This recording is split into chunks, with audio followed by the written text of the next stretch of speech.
শংকৰ আৰু সঞ্জু ককায়েক ভায়েক আছিল আৰু সিহঁত দুয়োটা বহুত মিলাপ্ৰীতিৰে আছিল। সিহঁত দুয়োটা লাহে লাহে ডাঙৰ হৈ আহিছিল আৰু সিহঁতৰ বিয়াৰ বয়সো হৈছিল। সেইবাবে সিহঁতৰ মাক দেউতাকে সিহঁতৰ বিয়াৰ কথা ভাবিলে। শংকৰ আৰু সঞ্জু, তোমালোকৰ বিয়াৰ বয়স হৈছে, সেইবাবে তোমালোকে বিয়া পাতা আৰু দুজনী ভাল ছোৱালী চাই ঘৰলৈ বোৱাৰী কৰি লৈ আহা। মা, প্ৰথমে তোমালোকে ছোৱালী চোৱা আৰু মোৰ যদি পচন্দ হয় তেতিয়াহ'লে মই বিয়া পাতিম। প্ৰথমে দাদাৰ বিয়া হ'ব, তাৰ পাছতহে মোৰ বিয়া হ'ব। সঞ্জু, মই তোতকৈ 2 বছৰৰহে ডাঙৰ, তই আগত পাতিলেও বা মই আগত পাতিলেওনো তাত অসুবিধা কি হ'ব? সি ঠিকেই কৈছে শংকৰ, প্ৰথমে তোমাৰ বিয়া হ'ব। হ'ব দেউতা, তোমালোকে যি ভাল দেখা।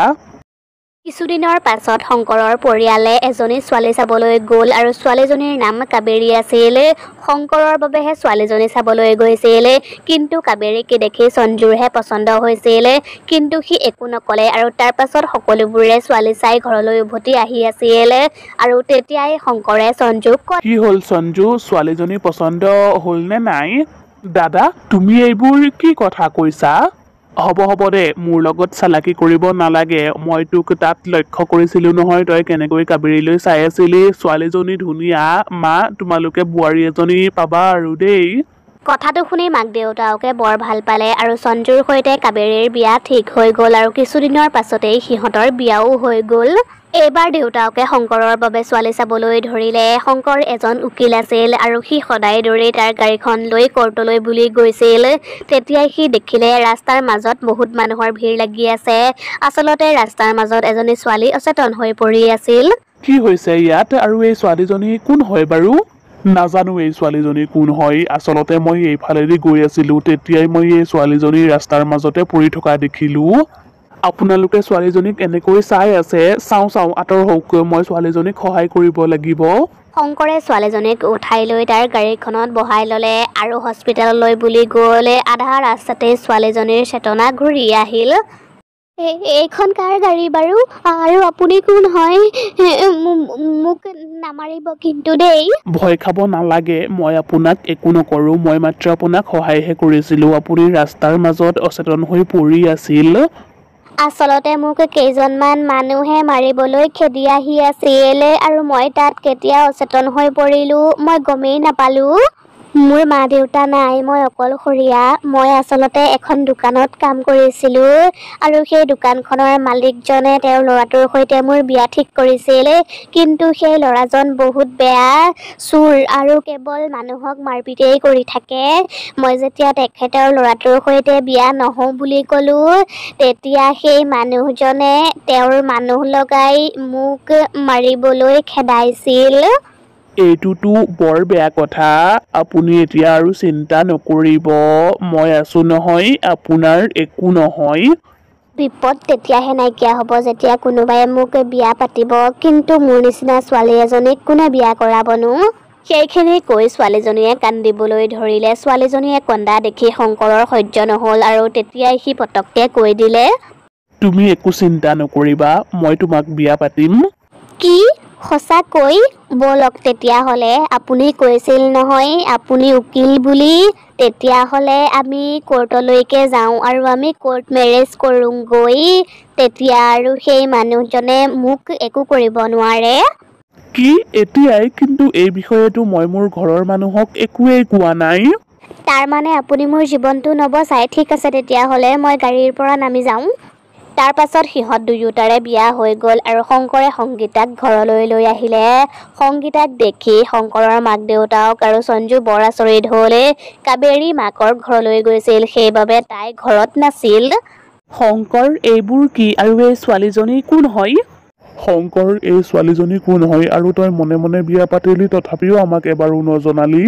ৰ'ব মা দেউতা, আপোনালোকে ভয় নাখাব, মই আপোনালোকক সকলোবোৰ কথা কৈ আছো।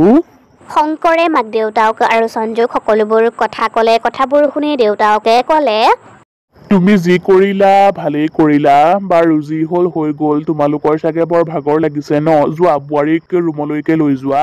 তাৰ পাছত শংকৰে সংগীতাক ৰুমলৈ লৈ গৈছিল, কিন্তু সংগীতাই বাৰে বাৰে উভতি সঞ্জুলৈ চাই গৈ আছিল।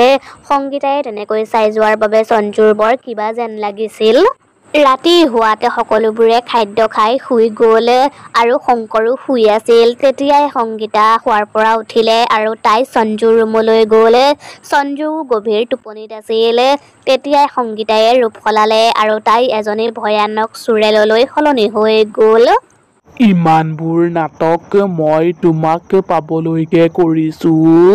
অতি সোনকালেই তুমি মোৰ হৈ যোৱা আৰু তাৰ পাছত আমি দুয়োজন ইয়াৰ পৰা বহুত দূৰলৈ গুচি যামগৈ।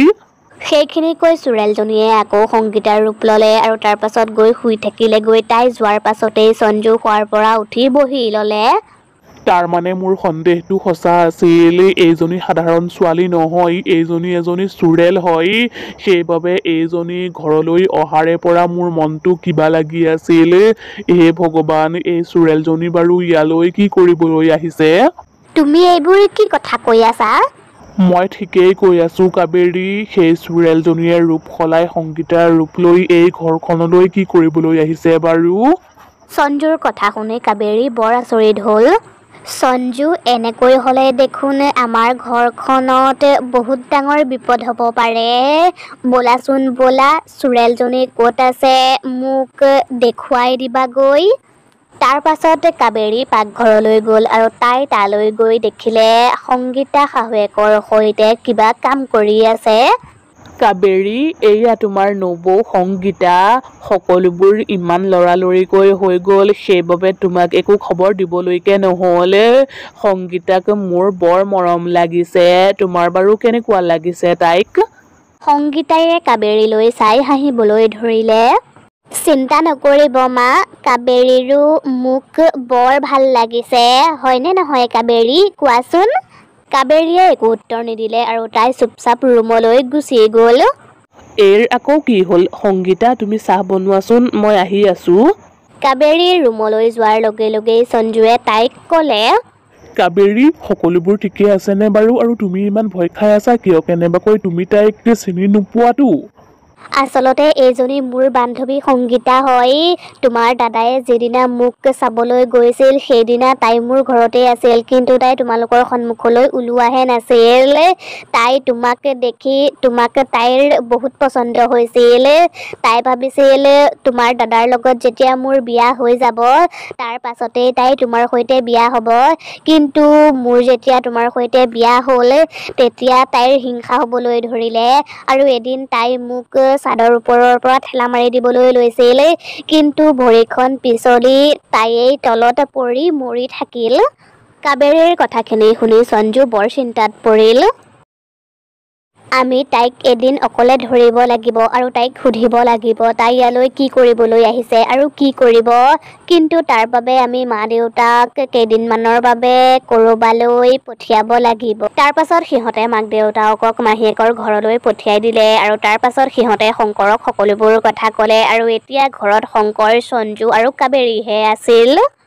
আৰে বাহ, তাৰ মানে আজি ঘৰত আমি কেইজনেই। ব'লা নহ'লে আমি সকলোৱে মিলি এখন চিনেমাকেই চাই আহোঁগৈ।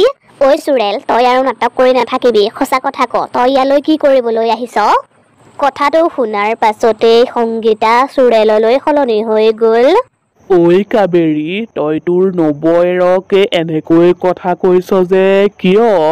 ডাঙৰক কেনেকৈ কথা ক'ব লাগে তই নাজান হ'বলা? তাৰ মানে তহঁতে মোৰ কথাবোৰ গম পালিয়েই ন? মোৰ পতিদেৱ, মই কোন হয় আপুনি এতিয়া গম পালে? মই কেনেকৈ মোৰ জালত আপোনাক ফচাই ললো, দেখিলে নহয়?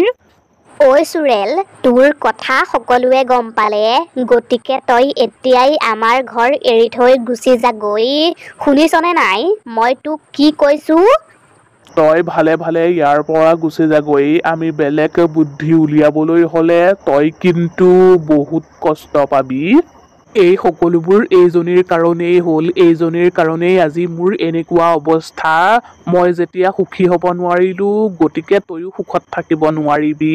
মই এতিয়া তোক মাৰি পেলাম।